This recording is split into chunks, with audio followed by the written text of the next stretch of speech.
The echo of yesterday. Margaret had grown used to silence. Not the soft, peaceful kind that settles after a summer's rain, but the heavy silence that lingers in an empty house, the sort that presses on your chest when you realize no one is waiting for you, no one is listening. Her little cottage on the edge of town had once been alive with voices, first her parents, then her husband, then her children. But now in her 80s the walls stood mute, her footsteps the only sound. Every morning she followed the same ritual. Tea poured into her favorite porcelain cup, 2 sugars, a slow walk to the park. She told herself it was for the exercise, though really it was for the company of the world, the laughter of children on swings, the barking of dogs chasing sticks, the rustle of leaves overhead. That morning, late autumn draped the park in gold and copper. Margaret sat down on her usual bench, the one that faced the lake. The water reflected the shifting sky, and geese floated across it in a silent procession. She adjusted her scarf against the chill and let her mind wander, as it often did, toward the past. It was on that bench, many years ago, that she had once waited for him. Thomas. The name was like a pebble dropped into still water. Even now, after 6 decades, the ripples spread through her heart. She had been 17 then, he 19. The war had ended, the world was rebuilding, and so were they, with dreams too large to fit inside their pockets. They used to sit here for hours, planning futures, whispering promises, stealing kisses when no one was looking. Margaret sighed. So long ago. Too long. Excuse me, a voice interrupted her reverie. She turned. An older man, stooped but still broad-shouldered, stood with his hand resting lightly on a cane. His face was lined, his hair mostly silver, yet his eyes, oh, his eyes were the same. Blue as a summer sky, sharp and gentle all at once. Her breath caught. "Margaret?" he asked softly, uncertainly, as though afraid his heart had finally betrayed him with a trick of the light. For a moment she couldn't speak. Her lips trembled as her mind scrambled to believe what her eyes insisted was true. "Thomas?" she whispered. And just like that, 60 years folded into nothing. The silence of her house, the long years of separate lives, the marriages, the children, the losses, all of it melted into the background. Before her stood the boy she had loved, the man she had lost, and the ghost she thought she would never see again. They stared at each other in stunned quiet, until Thomas gave a small, incredulous laugh. "Well," he said, lowering himself carefully onto the bench beside her, "seems we've both aged a little." Margaret's heart thudded. 1,000 questions crowded her tongue, but all she could manage was a shaky smile. "Just a little," she replied.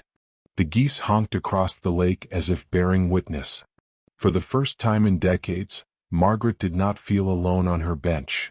Thomas leaned his cane against the bench and rubbed his hands together, not for warmth but for courage. Margaret glanced at him from the corner of her eye, still struggling to believe he was truly there.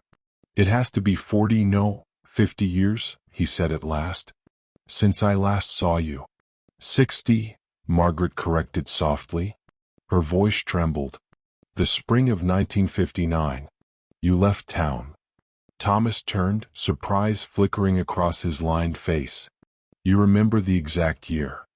"How could I forget?" she murmured.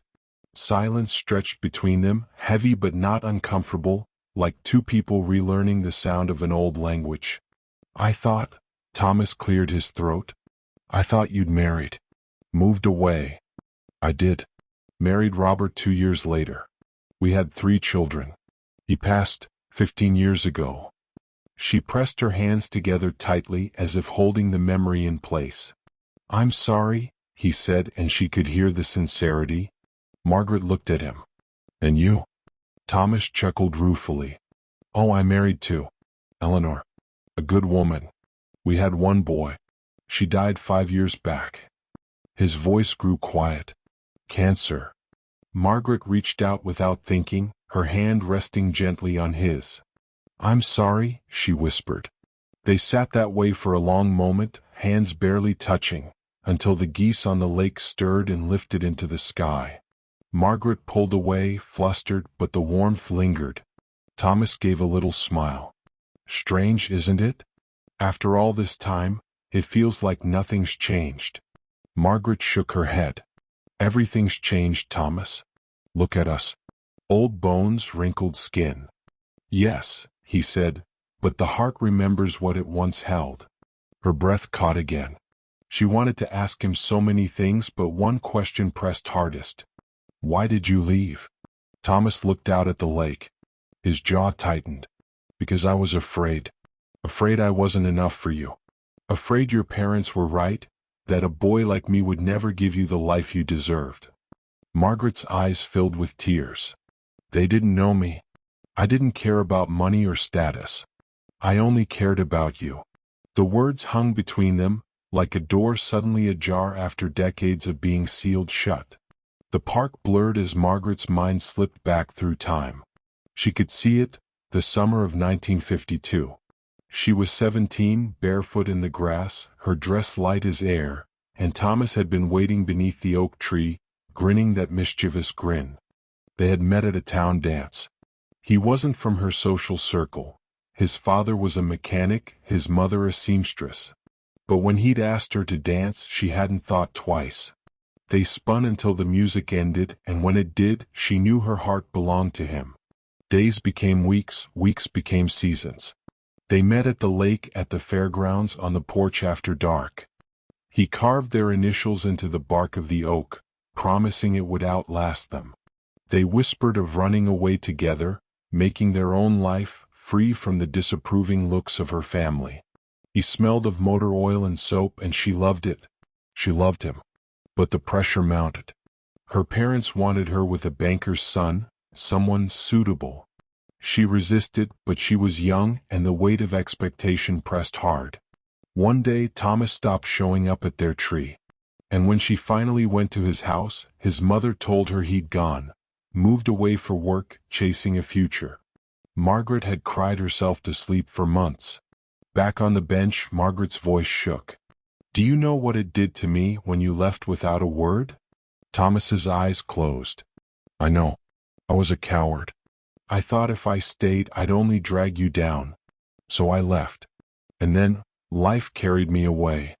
Margaret wanted to be angry, but the truth was she had lived a whole life in his absence. Yet the wound had never fully healed. We were so young, she whispered.